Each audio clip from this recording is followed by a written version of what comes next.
they're never wanting what I'm offering. At the furthest boundary of the universe, we pass by each other so inebriated.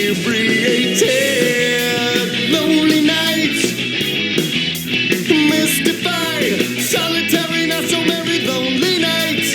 Come on, baby, why don't you just hold me tight? Lonely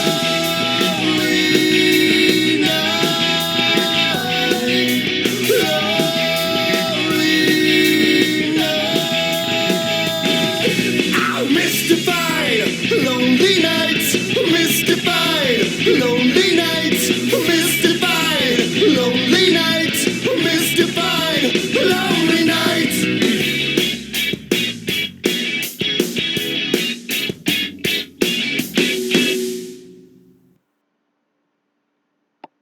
I'm not really a huge fan of Space Dandy, as I find it to be a little more inferior to Cowboy Bebop.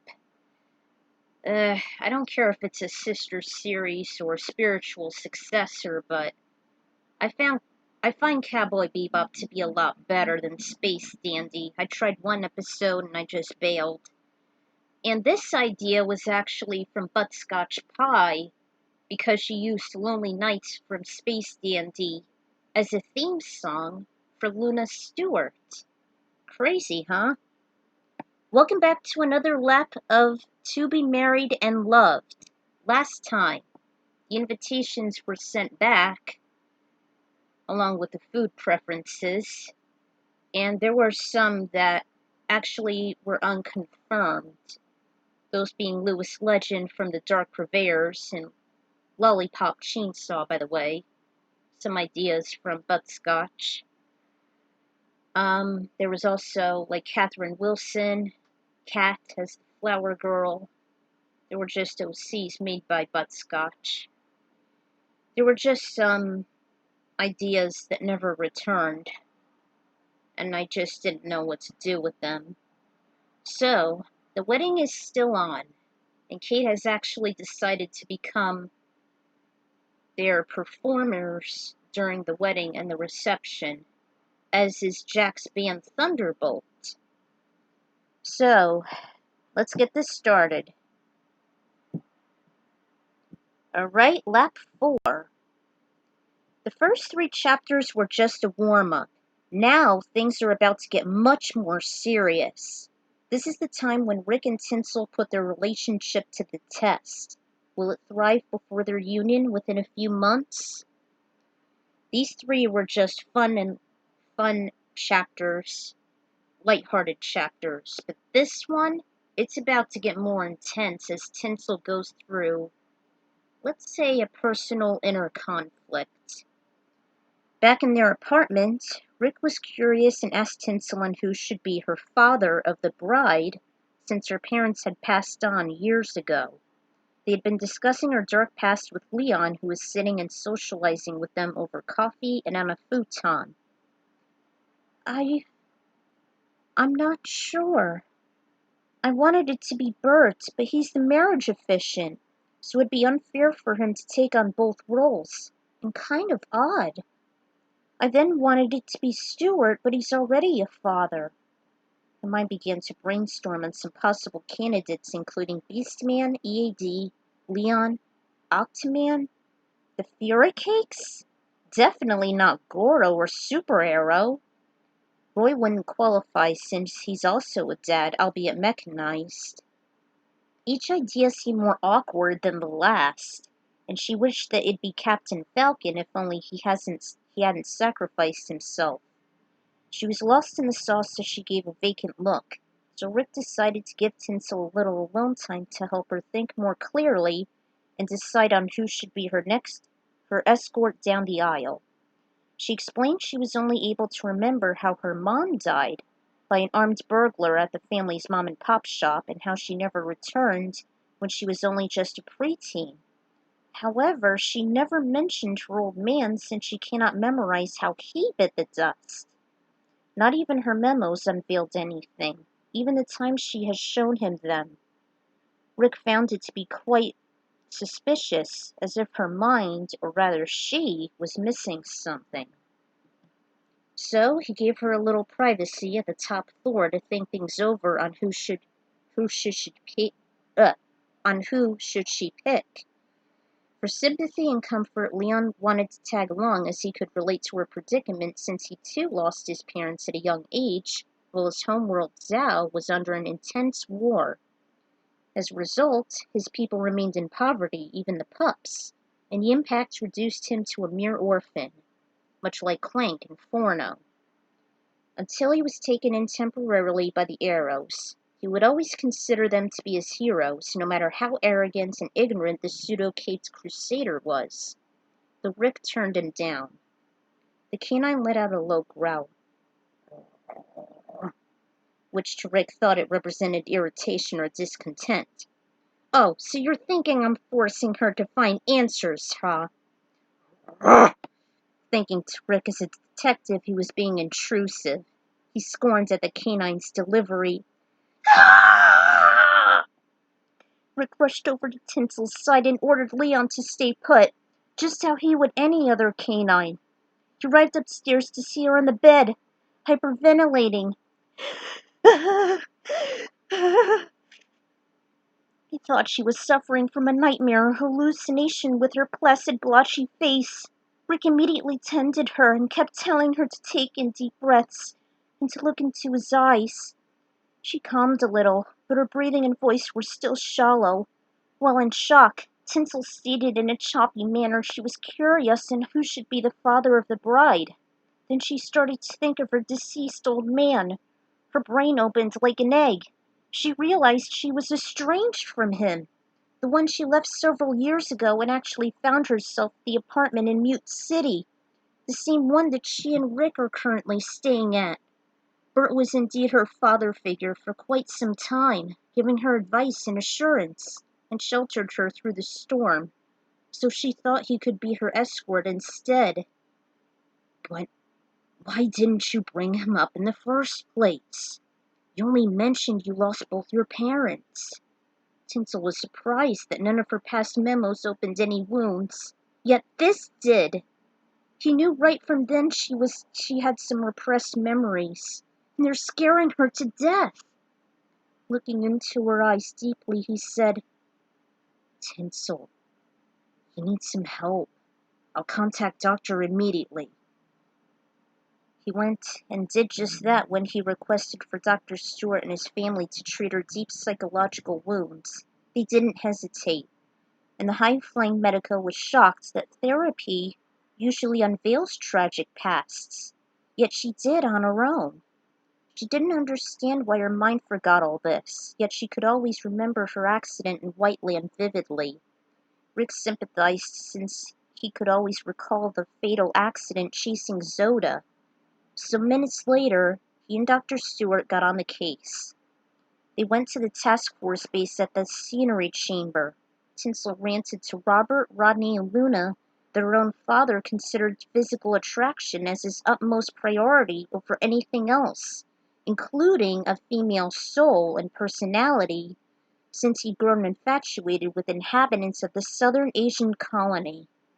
In order for someone to be loving to him, particularly when he was lovesick and contacted them from a long distance via comp connections. From then on, she was being forced to move with him against her will, then left for dead, and she mentioned she's been neglected multiple times. Luckily, Bert helped her through it so much by finding an affordable, safe place and sheltered her at the apartment complex adjoining the Falcon House.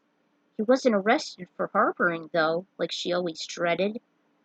This surprised the doc since he regretted his feelings for his past wife and his current wife, Catherine Wilson, as he was mostly attracted to them thanks to the Florence Nightingale effect. While it was hurting for his children to hear, they understood, especially since he wanted to give his heart to Jody, hence the merged code name. God, I wish that couple was official. Better than Jody and Captain Falcon, or worse, John Tanaka. Ugh. He came to the prognosis as trauma-induced amnesia. Tinsel went on it was a hobby of sorts to his farce father, and she felt he always wanted to rush relationships while considering intimacy first, as she always thought men think with their heads instead their own testicles, that is. She then understood why most criminals are male regardless of the species, and she had a new reason on denying love for anyone, as he uses sex as a weapon while acting as a horrible role model. Indeed he was. This was indeed devastating since the father is known to be a role model to his offspring, especially involving the opposite gender to a woman. Since Tinsel portrayed him as a poor example, she shunned men in general, and hence she was cold as ice, afraid to open up to others, till somehow her brain restarted all the trauma she endured as she was settling in on her own, and thanks to Bert's ongoing support. Tinsel was devastated, and to calm her shaken nerves, Dr. Stewart's mind sharpened and looked up the obituary, the result of a fatal tsunami which devastated the colony, specifically the Philippines. She indeed felt a bit sad, but always fortunate that she acted as soon as she did. It was too late to press charges on Bert, and she has ill will toward Dad as a result. She figured it was an act of God punishing the wicked. The children wish their own elders won't be so brash like he was. Luna and Rodney. The trio of physicians assured her she did the right thing and averted her death, as everyone's responsible for their own fate and has every right to change their destiny, much as Captain Falcon and Rick. Stewart encouraged her that Rick shall never let her down, and she should never be afraid to accept him and their upcoming sacred bond just a few months away. He then questioned if she was a breastfeeder, to which she replied no, and asked why. That was the true solution as to why she was always turned off with a man's privates, even when she admitted that her birth was by C-section. He said the result could be placental abruption, a rare condition with severe complications, and leaves the infant a lack of nutrients and oxygen by detaching from the uterus wall. The causes vary, and he theorized it could be the father's fault, from his insatiable desire and appetite and how fragile her mom could be. But the most common were tobacco, drinking, or what he believed to be rough friction due to intercourse or physical activity, and the penis going a little too far. No wonder she hates sex so much. Except for Rick. He laid his hands on her shoulders. Tinsel, you'll have to go to him. I know it's hard, but I promise it's going to get better. She was very reluctant if she should open up to him now. Hours later, after some consultation and relaxation, Stewart and his son walked down and stated everything to Rick. What? That self-righteous bastard! What the... What he did was so unforgivable. He deserves to be dead. If he was still alive, I won't hesitate to mangle him myself. Rick, this is not the time to be brash. What's done is done. God did her a favor. Yeah, and besides, Tinsel needs you now. I know it's hard for her to accept, but what do you think you should do? I highly recommend you should write your wedding vows, to always be the opposite of her old man, as unselfish, loyal, never have sex as his topmost priority, nor use it as a weapon and cause him to be astray. Be the gentleman as you were with Haruka, and always make sure that any kind of intimacy would only be between you two, as long as you have her consent. He nodded, trying to absorb his words of wisdom, but from what her mind just unveiled, Rick was fortunate he never suffered such hatred toward his own blood, and didn't have to suffer from trauma and bad blood since he went into a 150-year cold sleep. With that, he's not sure if she'd want to ever be this close to him. Could she want to cancel her wedding? He thought with some upset, knowing such acts could be possible and very common. Well, believe it or not, I'm sort of going through the same thing. I mean, I too was born from C-section, and I was never turned on by a person's private parts. Ugh. I always wanted to look away, and I never have a desire to fall for someone. I mean, hell, I never even got a date.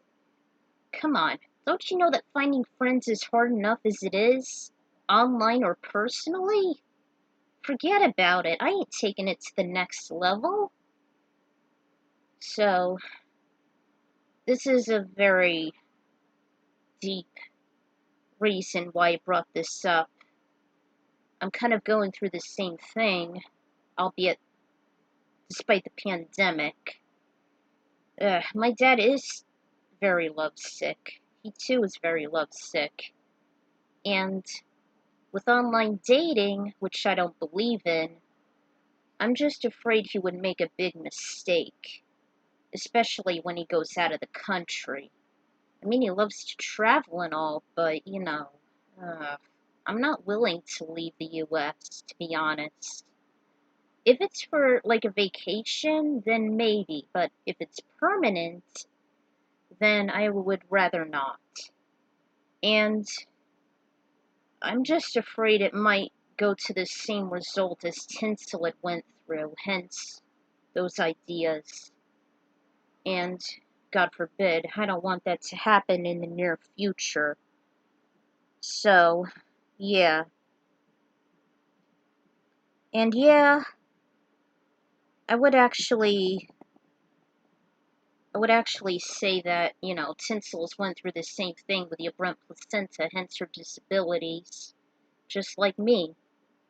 Like I said, things are a lot more serious now. Will Rick and Tinsel's relationship bond hold together, or would it all be for naught? So, good luck to you guys.